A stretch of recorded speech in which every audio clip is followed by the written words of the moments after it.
ମୁଁ ହଉଛି ଅନିନ୍ଦ କୁମାର ପରିଡ଼ା, ଗ୍ରାମ ପୁରୁଣାପାରି।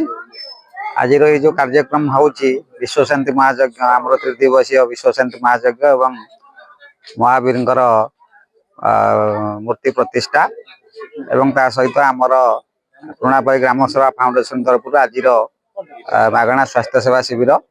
ସବୁ ବର୍ଷ ଭଳି କିଛି ମାନବ ସେବା ମାଧବ ସେବା ମାଧ୍ୟମରେ ଯଜ୍ଞ ସହିତ କମଳ ବଣ୍ଟନ ଆଉ ସ୍ୱାସ୍ଥ୍ୟ ସେବା ଶିବିର, ଚକ୍ଷୁ ଶିବିର, ଚିକିତ୍ସା ଶିବିର ଏମିତି ଅନୁଷ୍ଠିତ ହେଉଛି। ଆଉ ଆଖପାଖର ବହୁତ ଲୋକ ଏଠାରେ ସାହାଯ୍ୟ ସହଯୋଗ ମଧ୍ୟ କରନ୍ତି। ଗ୍ରାମ ସେବା ଫାଉଣ୍ଡେସନ ପିଲାମାନେ ଏଠି କରିଛନ୍ତି, ଖାଲି ଯେ ମେଡିସିନ କ୍ୟାମ୍ପ ହଉଛି କି ଯଜ୍ଞ ହଉଛି ସେଇଟା ନୁହଁ। ବର୍ଷ ସାରା ଯେତେବେଳେ କି ଅଞ୍ଚଳରେ ପାଖାପାଖି ଅଞ୍ଚଳରେ ଯେତେବେଳେ କି ଯୋଉଠି ଯୋଉମାନେ ଅସୁବିଧାରେ ପଡୁଛନ୍ତି, କିଏ ଗରିବ ଲୋକ ମରିଯାଉଛି କିମ୍ବା କିଏ ରୋଗରେ ପଡିଛି, ସମସ୍ତେ ନିଜ এই অনুষ্ঠাନର ପିଲାମାନେ ମେମ୍ବର ମାନେ ସମସ୍ତେ ଏକତ୍ରିତ ହୋଇ ସେମାନଙ୍କ ନିଜସ୍ୱ ଇନକମରୁ କିଛି କିଛି ଦାନ କରି ଲୋକମାନଙ୍କୁ ସାହାଯ୍ୟ ସହାନୁଭୂତିର ହାତ ବଢାଉଛନ୍ତି। ଏଇଟା ଅନବରତ ଭାବେ 3 ବର୍ଷ ଧରି ଚାଲୁଛି ଏବଂ ସମସ୍ତଙ୍କର ୟୁନାଇଟେଡ ହେଇ ଅଛନ୍ତି, ଯେହେତୁ ଅନୁଷ୍ଠାନ ଆଗାମୀ ଦିନରେ ବଡ ଧରଣର ରୂପ ନେବ ବୋଲି ଆଶା କରାଯାଉଛି। ମୋ ନାଁ ସୌମ୍ୟ କୁମାର ଦାସ, ମୁଁ ପୁରୁଣାପାରି ଗ୍ରାମର ବାସିନ୍ଦା। ଯେହେତୁ ଆମର ଗ୍ରାମ ସେବା ଫାଉଣ୍ଡେସନ ଆମ ଯୁବପିଢ଼ି ମାନଙ୍କୁ ନେଇକି ଗଠିତ ହୋଇଛି ଏବଂ ଆମ ଯୁବପିଢ଼ିର ଏଭଳି ଏକ ଲକ୍ଷ୍ୟ, ଦରିଦ୍ର ସୀମାରେଖା ତଳେ ଯେଉଁମାନେ ରହୁଛନ୍ତି ସେମାନଙ୍କୁ ସାହାଯ୍ୟ ସହାନୁଭୂତିର ହାତ ବଢ଼େଇବ ଏବଂ এইଭଳି ବ୍ୟବସ୍ଥା ଆଗକୁ ମଧ୍ୟ କରିବ। ଯେହେତୁ ଆଜି ଆମେ ଯେଉଁ ମାଗଣା ସ୍ୱାସ୍ଥ୍ୟ ସେବା ଶିବିର କେନ୍ଦ୍ର କରିଛୁ, ଗାଁ ଗହଳିରେ ଦେଖୁଥିବେ ଆପଣ, ବୁଢ଼ାବୁଢ଼ୀ ମଉସା ମାନଙ୍କ ପାଖରେ ପଇସା ନଥିବ, ପ୍ରାଇଭେଟ ଯିବା ପାଇଁ ହେଲେ ତାଙ୍କୁ 500-1000 ଟଙ୍କା ଦରକାର ହଉଛି। ସେଥିପାଇଁ ଆମେ ଆମ ଆଖି ଆଗରେ ରଖିକି ଏଭଳି ଏକ ବ୍ୟବସ୍ଥା କଲୁ ଯେ ସେମାନେ କେମିତି ଉପକୃତ ହେବେ ଏବଂ ଗାଁର ଉପକୃତ ହେବେ, ପଞ୍ଚାୟତ ଉପକୃତ, ଆଖପାଖ ଗ୍ରାମ ଓ ପଞ୍ଚାୟତରେ ଯେଉଁମାନେ ଦରିଦ୍ର ସୀମାରେଖା ତଳେ ବ୍ୟକ୍ତିମାନେ ରହୁଛନ୍ତି ବା ଦୂରକୁ ଯାଇପାରୁନାହାନ୍ତି ବା ଡକ୍ଟରଙ୍କୁ ଦେଖେଇବା ପାଇଁ ତାଙ୍କ ପାଖରେ ଅର୍ଥ ନାହିଁ ଏବଂ ସମୟ ବି ନାହିଁ, ସେଥିପାଇଁ ଆମ ଗ୍ରାମରେ ଏଭଳି ଏକ ବ୍ୟବସ୍ଥା ରଖିଲୁ। ଯେହେତୁ ଏଭଳି ମାଗଣା ସେବା ଶିବିର ରଖିଲୁ, ଏ ଦ୍ୱାରା ମାନେ ଲୋକ ଉପକୃତ ହେବେ, ଗ୍ରାମର ଉପକୃତ ହବ, ପଞ୍ଚାୟତ ଉପକୃତ ହବ।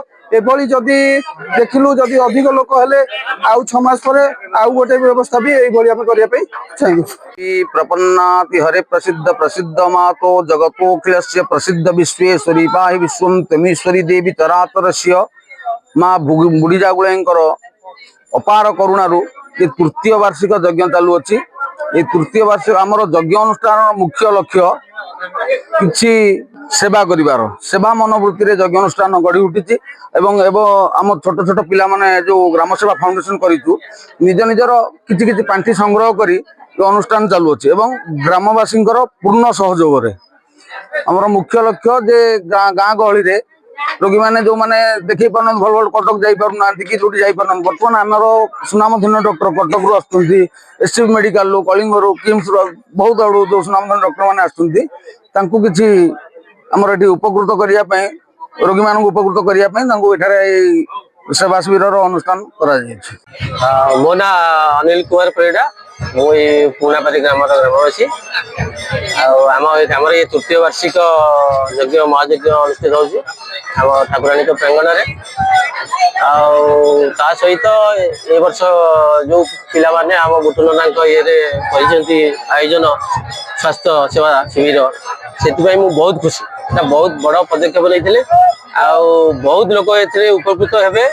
ବହୁତ ଲୋକ ବି ଆସିଛନ୍ତି, ଯେଉଁ ଗରିବ ଗୁରୁବାମାନେ ଯାଇପାରୁନଥିଲେ ବା ମେଡିକାଲକୁ ଡକ୍ଟର ଫିସ୍ ହଉ ଔଷଧ ହଉ କିଣିପାରୁନଥିଲେ, ସେମାନେ ବହୁତ ସଂଖ୍ୟାରେ ଆସି ଆଜି ଡକ୍ଟରମାନଙ୍କୁ ଦେଖାଇ କରୁଛନ୍ତି।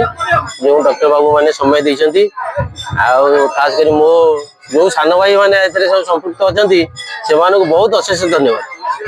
ସମସ୍ତେ ତ ନିଜ ପାଇଁ ଜିଉଛନ୍ତି, ମାନେ ଖାଇବା ରୋଜଗାର କରିବା, କିନ୍ତୁ ଇଏ ଗୋଟେ ଜିନିଷ ଏମିତି ଯେ ମଣିଷ ସେବାଟା ହେଉଛି ବହୁତ ବଡ଼ ଧର୍ମ।